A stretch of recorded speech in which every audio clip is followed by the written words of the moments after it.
Dive into raw, real-life tales of betrayal, resilience, and hard-won justice. Smash that subscribe button today and join the community where stories hit like a gut punch, with fresh drops every week to fuel your fire. During lunch with my in-laws, I got a text from an unknown number. Don't react. They're recording you. The sound of cutlery clinking against plates drowned out any chance of real conversation. My mother-in-law was smiling way too much. My brother-in-law avoided eye contact. And my husband, he just ate like it was the most ordinary lunch in the world until my phone buzzed silently on my lap. Unknown number. The message was short and it froze me. Don't react. They're recording you. I swallowed hard and kept smiling, but my mind was spinning. They were filming me. But why? And what were they trying to catch? I wasn't a criminal. I was just Emily, a wife, a teacher, a woman who never raised her voice in that house. Even after hearing the worst passive-aggressive jabs, something told me this wasn't just about a video. That hidden camera was only the beginning of what they had planned for me. My mother-in-law had always looked at me with disdain. She never forgave me for not coming from a decent family, as she put it. I've had to sit in silence while she said in front of everyone, "Some people only marry to escape their own lives." I smiled and poured more wine that night, but inside I crumbled. I knew her prejudice was coated in fake smiles and that my husband always stayed silent. That message during lunch was my warning. Someone in that house was trying to protect me or maybe testing me. I kept eating in silence, scanning the room with my eyes, a picture framed slightly out of place, a wall socket with a crooked cover. A new object on the shelf, I could swear there was a hidden camera. If so, what were they hoping to capture? An outburst? A phrase they could use against me? My name is Emily and I'm 34.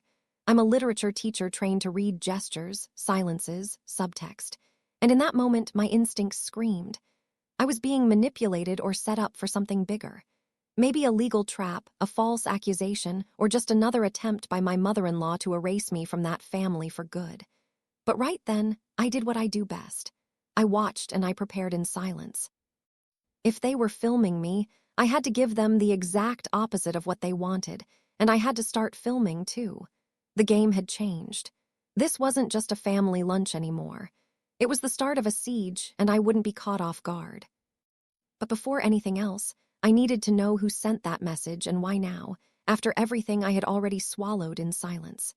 I'll admit, part of me felt relief. Because if someone warned me, then maybe I wasn't as alone as I thought. Maybe someone in that house had a conscience or was scared of how far this could go. What had they already recorded? And what were they planning to do with the footage? I started mentally listing every humiliation I had endured, and something new began to stir inside me. Revenge. I wouldn't leave looking like the crazy one, the unstable one, the ungrateful one. Not this time. If they wanted to play games, I'd learn the rules, but on my terms. Still, nothing could have prepared me for what I'd find the next day. When I walked into my husband's office and saw with my own eyes where the footage was being stored, that's when I started to understand. They'd been recording me for weeks, and the reason why was far, far worse than I imagined. That night, I waited for my husband to fall asleep. He snored with the peace of someone who either carries no secrets or has carried them for so long they no longer feel heavy. I tiptoed to the office and opened the door slowly, careful not to make a sound. The computer was still on. On the screen, a folder named Backup M blinked like a warning, and I knew I wasn't imagining things. They were watching me. I opened the folder with shaking hands. There were dozens of files, videos labeled with dates, times, and to my horror, room codes. Kitchen 713. Move. Bathroom 625. Move. Bedroom 705. Move. My stomach turned. They had recordings of me in the most private moments of my home, in the bathroom, the bedroom, during arguments I thought were between just me and him, or worse, me and my child.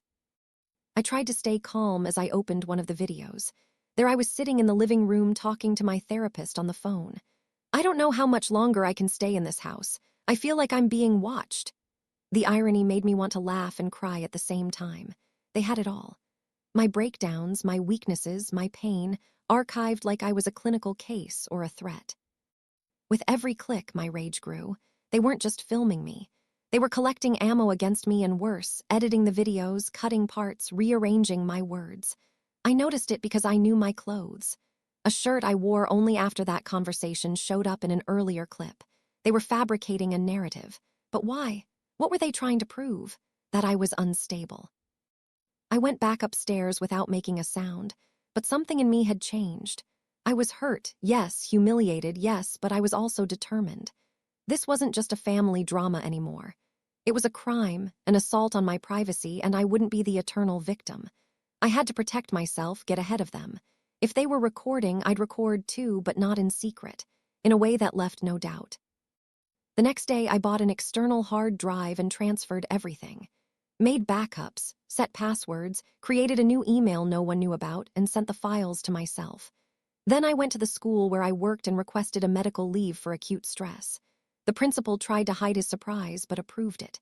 I needed time, silence, and a plan, because now revenge wasn't just an idea, it was a path. I spent the next few days in a public library, far from their eyes, going through every video, one by one, matching dates, timestamps, conversations, until I found what I feared most, a recording of my son in his room talking to his grandmother. She said, word for word, "Soon your mommy's going to leave, and the house will be yours."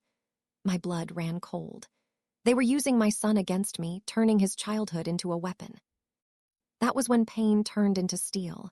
Humiliation became fuel. They wanted me out of that house, maybe declared unfit, maybe even accused of parental alienation. But I wouldn't wait to be defeated. If they wanted to destroy my image, I'd show the truth, their truth. And the next day, I visited a law firm that specialized in surveillance and emotional abuse. This wasn't just a betrayal. It was a legitimate case of privacy violation, and I was going to press charges one by one with no warning. I filed the first documents with the help of a lawyer who, after watching the videos, just said they dug their own grave. We started the legal process in secret. I requested a forensic review of the footage, filed for a protection order to keep my son from being used against me, and authorized an investigation into all hidden cameras. The most ironic part, those videos would be used, but to incriminate them. Something was still missing: exposure. I needed to rip off every mask, and for that I needed the perfect setting. A place where everyone would be present, where no one could escape the truth. That's how I decided to throw a birthday dinner for myself. Only this time the gift would be for them, a box with a screen and everything they stole from me. But before that, something happened that almost ruined everything. A note left inside my son's backpack completely shifted the course of my plan. I found the folded note between his notebooks.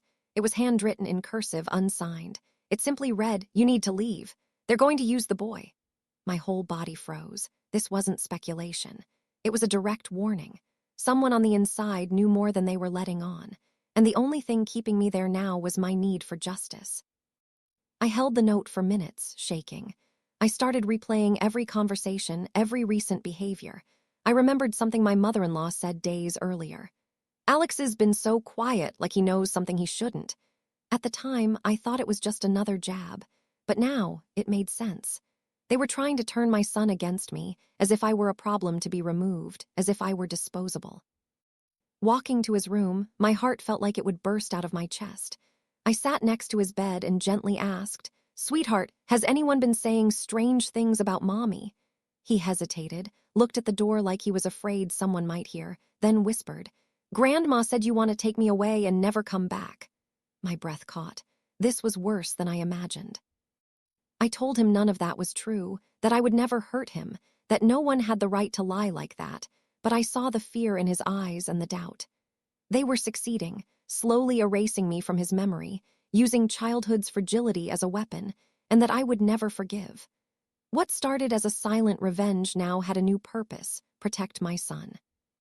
The next day, I made a drastic decision.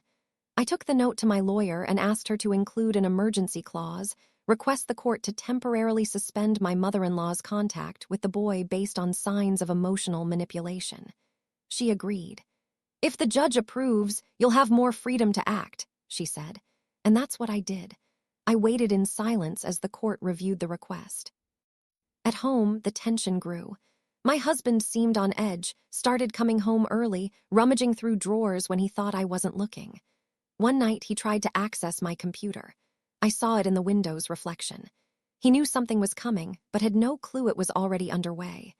I was playing their game, but with my own rules, and they didn't suspect a thing.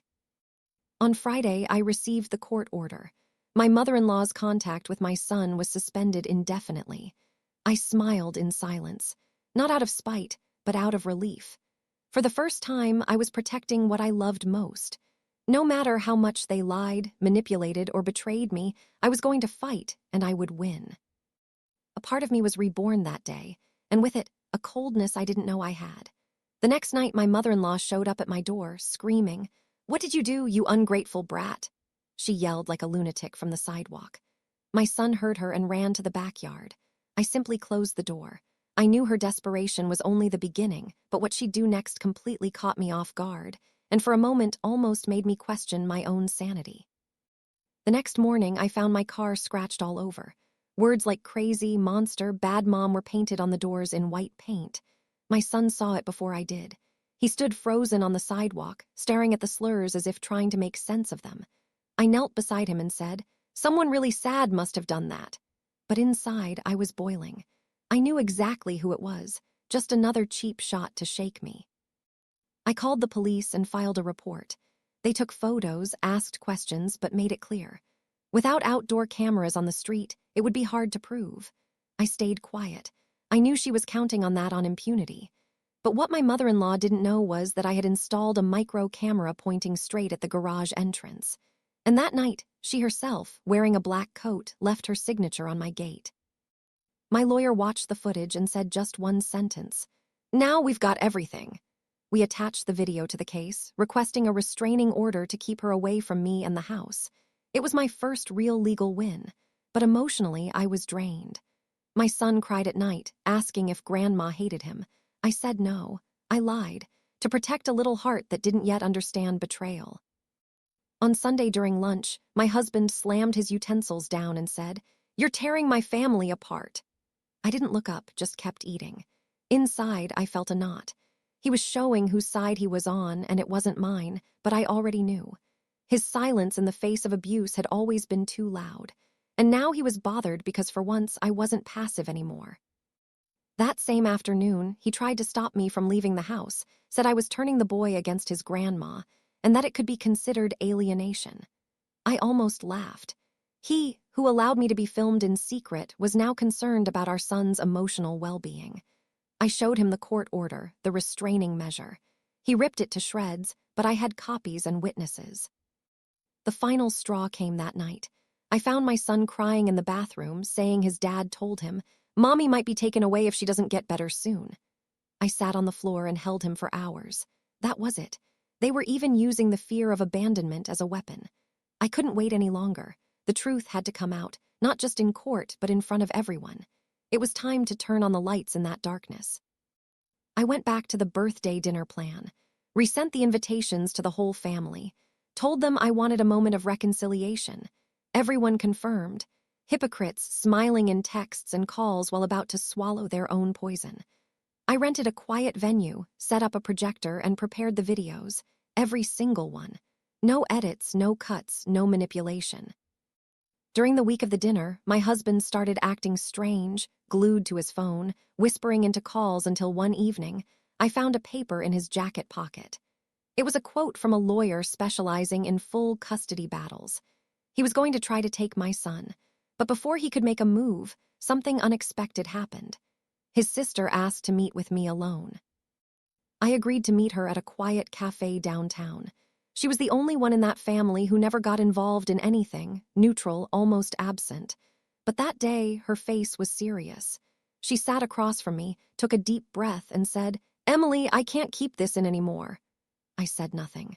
She was trembling with guilt in her eyes. She went on, "They've been planning this since last year. The cameras, the videos, everything." My body turned cold. She reached into her purse and pulled out a folded sheet of paper, a printed email. I recognized the sender immediately, my mother-in-law. The message was a forward-titled plan for if Emily snaps. Attached were instructions for installing hidden cameras, suggested dates and phrases to be used to provoke me, like "you're not okay," "forgetting things again," and "do you need help?" She told me she didn't agree with any of it, but she was afraid. Afraid of being cut off from the family, of losing the financial help she got from her mother. But now, seeing how far they were going, dragging a child into this, trying to manipulate the court, she decided to walk away. And more than that, she handed everything over to me. "Do whatever you want with it," she said, sliding a flash drive across the table. "Just keep me out of it." I took the flash drive with shaking hands. The rage I felt was unlike anything before. Colder, heavier. The pain wasn't just emotional anymore. It was a turning point. I now had direct proof of the plan. Detailed, premeditated, legally admissible. My plan for silent revenge had just evolved into something bigger. Now I could expose not just the actions, but the intention. I brought everything to my lawyer. She read the email in silence for a long time, then looked at me and said, "You've got a case for defamation, illegal surveillance, emotional abuse, and attempted judicial fraud." It was more than I expected. She drafted a new motion based on the evidence. The judge approved it in less than 72 hours. From that moment, legally, neither my husband nor my mother-in-law could come near me or our son.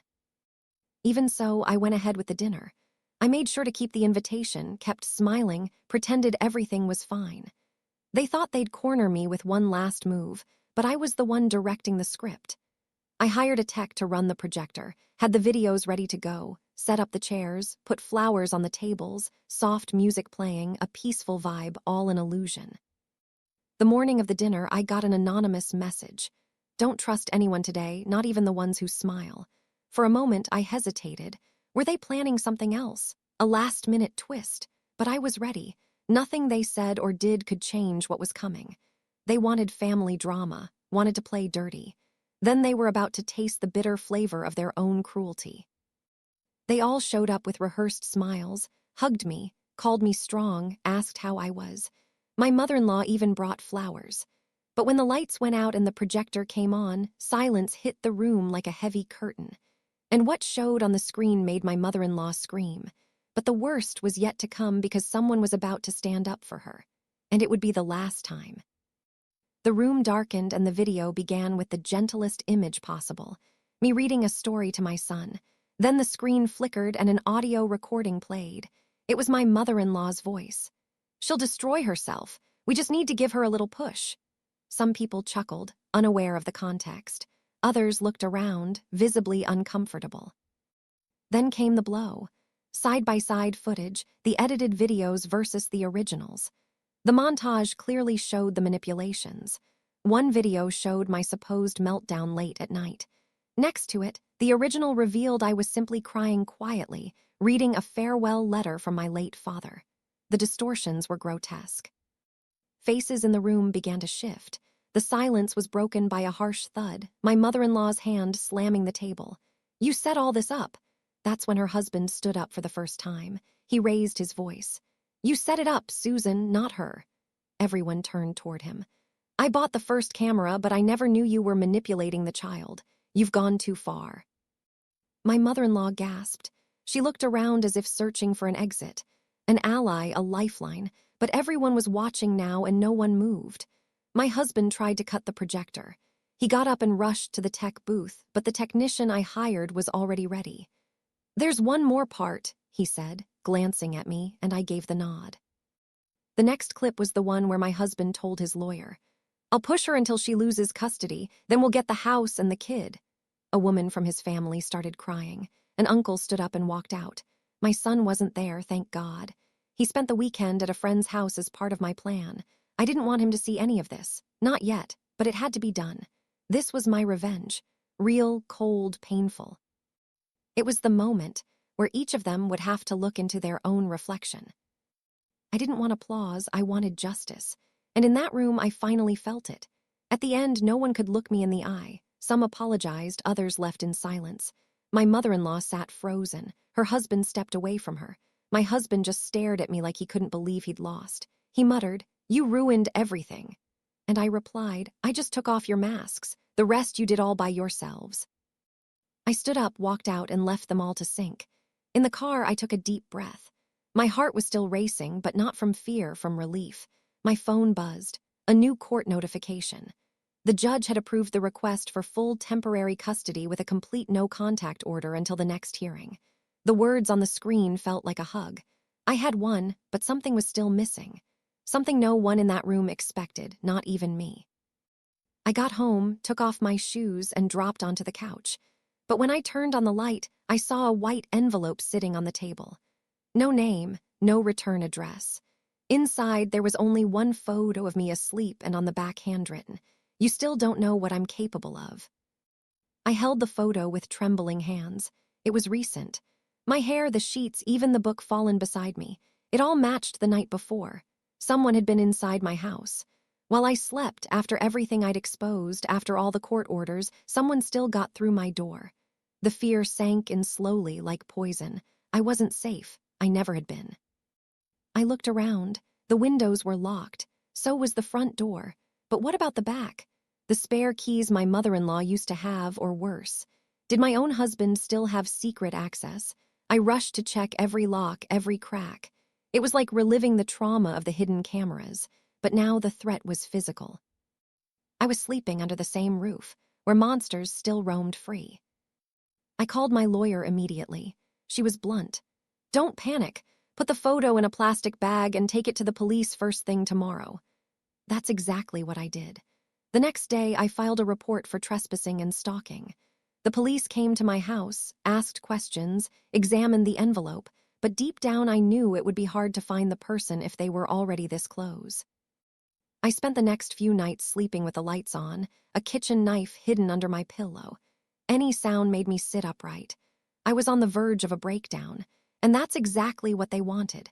They wanted me unstable enough to give up, to walk away from my own freedom.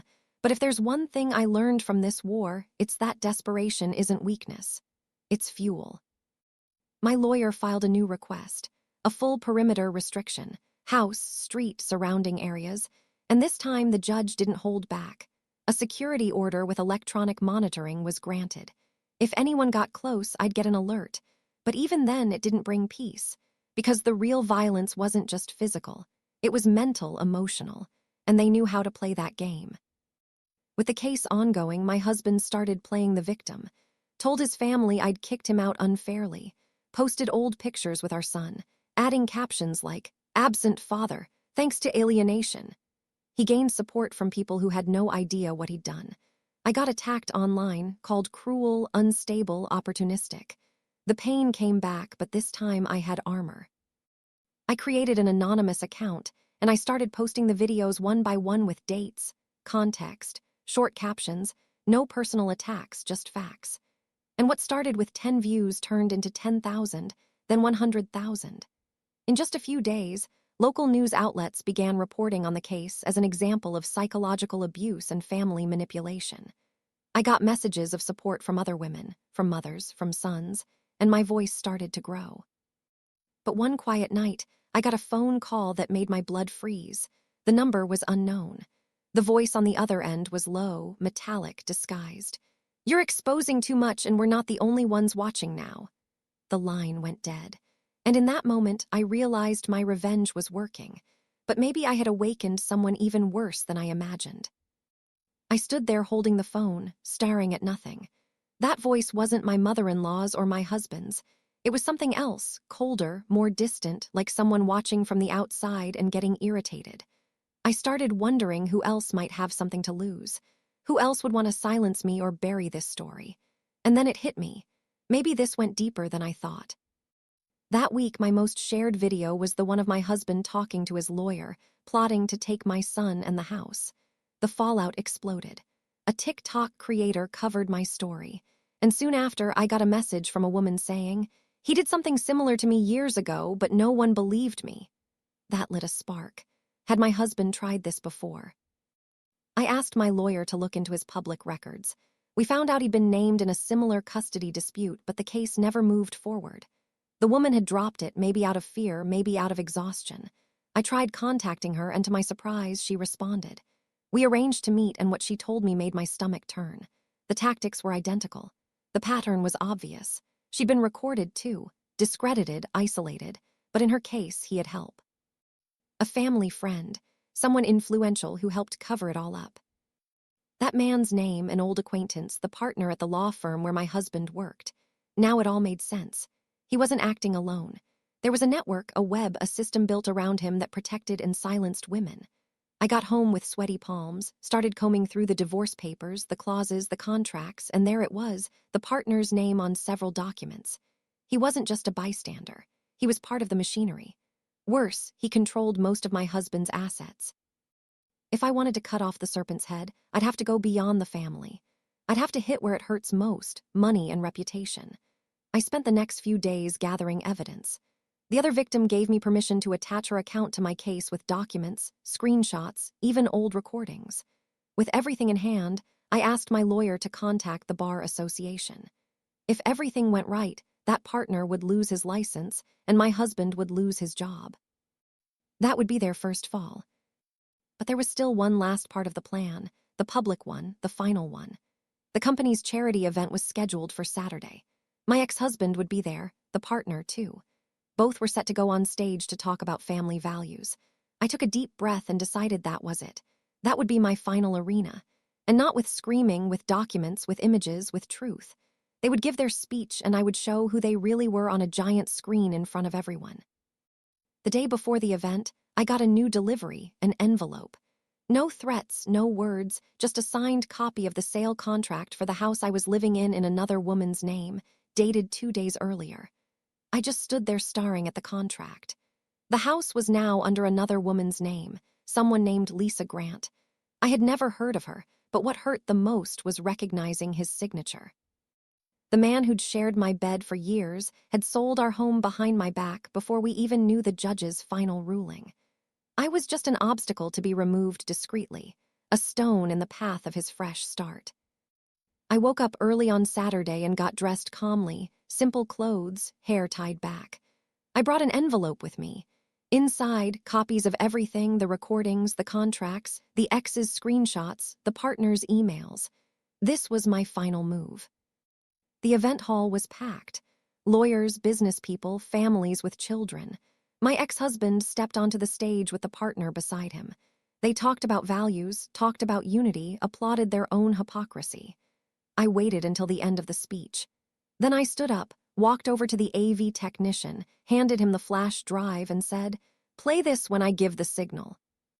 I walked up to the stage, unbothered, calm, almost disturbingly calm. I took the mic, took a breath, and said, "Sorry for the interruption, but I thought everyone here deserved to see the real legacy of these men." The room fell into absolute silence. The footage started playing. Videos, documents, evidence, all projected in high definition. My ex tried to run toward the tech booth, but security stopped him. The partner went pale, hiding his face with his hand. Some people left, others recorded on their phones.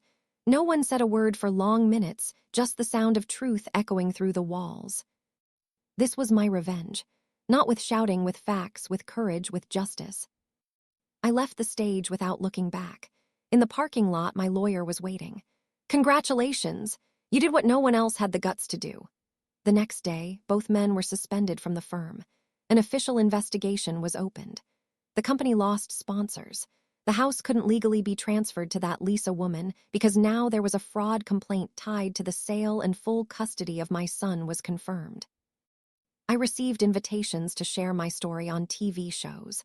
I declined every single one. My peace wasn't in fame. It was in silence. In watching my son sleep peacefully, in opening a window without fear, in no longer having to pretend everything was fine. Sometimes revenge isn't about destroying the other person. It's about rebuilding yourself from clean ruins and never returning to the place where they killed you inside. Months later, I found out my ex had moved away alone. The new woman left him after learning about the accusations. His mother was sued for harassment and ordered to stay away, and the partner lost his license and his name. I saw a news article about him working as a food delivery driver in another state. Ironic. They spent their lives trying to erase women like me, and in the end, they erased themselves. But that rainy night before bed, I got one last message from a number I didn't recognize. It was a picture of a house. The caption read, "You won." But you know this never really ends, right? I stood there staring at the screen, frozen. The address was real. It belonged to a recently built home in a remote neighborhood, according to a quick search. But what disturbed me most was the tone of the message. There were no insults, no rage, just a cold statement, a reminder that for people like them, losing doesn't mean backing off. It means finding a new way to strike. I showed the message to my lawyer. She advised me to update the police report and include it as a potential indirect threat. The police opened an investigation, but without clear identification. There wasn't much they could do. The number was a disposable burner, just another ghost in the shadows. I started avoiding going out at night, tightened security at my son's school, and for the first time I considered leaving the city. But leaving would mean giving up everything I'd fought for. I had earned every inch of that home, every peaceful breath I now had at night. It felt unfair to run because of fear. Still, something inside me couldn't settle. The message wasn't just about me. It was about control, about power, about saying, "I'm still here, even after your victory." That wasn't the end of a cycle. It was the beginning of another. One Saturday morning, I noticed a car parked across the street. Dark, windows up, no visible plate. It stayed there for hours. On Sunday, it came back and again on Monday. I called the police. They sent a patrol. But by the time they arrived, the car was gone. It was like someone was testing my limits, making me live in constant alert. A new kind of torture, silent, legally slippery. I decided to install high-end security cameras with remote monitoring, bought a new smart alarm system, and connected the house to a 24/7 central. This wasn't just about revenge anymore. It was about emotional survival, refusing to be another woman who wins on paper but lives in fear. My son asked me why the house now had so many buttons and codes. I told him it was just to protect us from the past. His school cooperated, too. They created a system to keep any unauthorized person away. I didn't live in panic anymore. I stayed ahead. I acted. And even though it was exhausting, it made me stronger. I realized that even hurt, even alone, I was still dangerous to them because I knew too much. Because I exposed them. Because I won, and whoever speaks the truth becomes a permanent target for cowards. I started writing everything that happened in detail. I thought about turning my story into a book, but more than that, it was a way to document, to leave something for my son in case they ever tried to erase what happened. He'd know everything, not from the news, but from his mother through the eyes of someone who lived it and survived it. Every written line was a scar translated into words, a way to never be silenced again. On the last page I wrote, I added a note, just 3 words. It's not over. Because I could feel it. In the silence of the nights, the dropped calls, the deleted messages, someone was still lurking.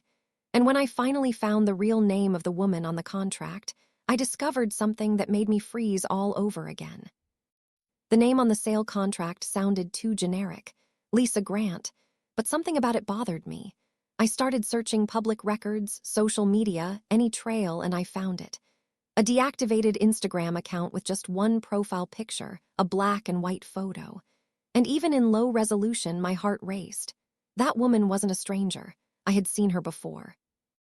I thought and thought until I remembered. She was a college friend of my ex-husband's. I remembered seeing her in a single old photo taken in the basement of his mother's house in a graduation album. And the detail that froze me, she was sitting on his lap, not like a friend, like someone who had always been there, like someone who never left. The caption said, "My first home." Suddenly, it all made sense. Lisa Grant wasn't new. She was from the past. I gathered everything and showed it to my attorney.